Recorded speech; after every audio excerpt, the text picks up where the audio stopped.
गेल्या 2 दिवसात धुळे जिल्ह्यात झालेल्या अवकाळी पावसासह गारपिटीमुळे शेतकऱ्यांच्या स्वप्नांची माती झालेली आहे। आपण आहोत धुळे तालुक्यामधील एका शेतात आपण पाहू शकतो या ठिकाणी की अवकाळी पाऊस आणि गारपिटीने अक्षरशः पिकांचं मोठ्या प्रमाणात नुकसान केलेलं आहे।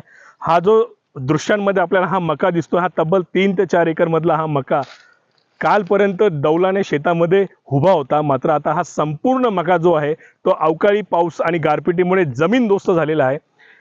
धुळे जिल्ह्यातल्या धुळे असेल, शिंदखेडा असेल, त्याचबरोबर साक्री आणि शिरपूर तालुक्यामध्ये अवकाळी पाऊस आणि गारपिटीने अक्षरशः कहर माजवला आहे।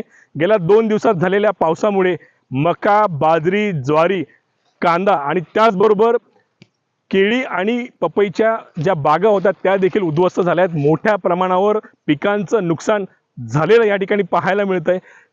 गेल्या 2 दिवसापासून धुळे जिल्ह्यामध्ये अवकाळी पावसाचा कहर या ठिकाणी पाहायला मिळाला आणि त्यामुळे एकंदरीत जर पाहिलं तर जिल्ह्यातील तब्बल 104 गावांना याचा फटका बसलेला आहे।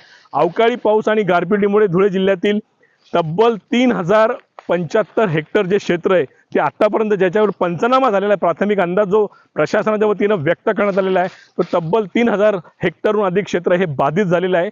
3000हून अधिक जे शेतकरी आहेत या संपूर्ण अवकाळीचा जो निसर्गाचा जो कहर होता त्याचा फटका त्यांना बसलेला आहे। आणि या सगळ्या याच्यामध्ये मोठ्या प्रमाणात जी काही शेतकऱ्यांनी स्वप्न पाहिलेली होती, जी काही पिकं होत्या, हा मका असेल, त्याचबरोबर बाजरी असेल, कांदा असेल, जो काढणीला आला होता 2 ते 3 दिवसानंतर त्याच्यावर प्रक्रिया होऊन हा कांदा काढल्यानंतर बाजारात विक्रीसाठी जाणार होता, मात्र अवकाळी पावसानं शेतकऱ्यांच्या संपूर्ण घामाची, त्यांच्या मेहनतीची माती केलेली आहे। ही सर्व पिकं आता जमीनदोस्त झालीत।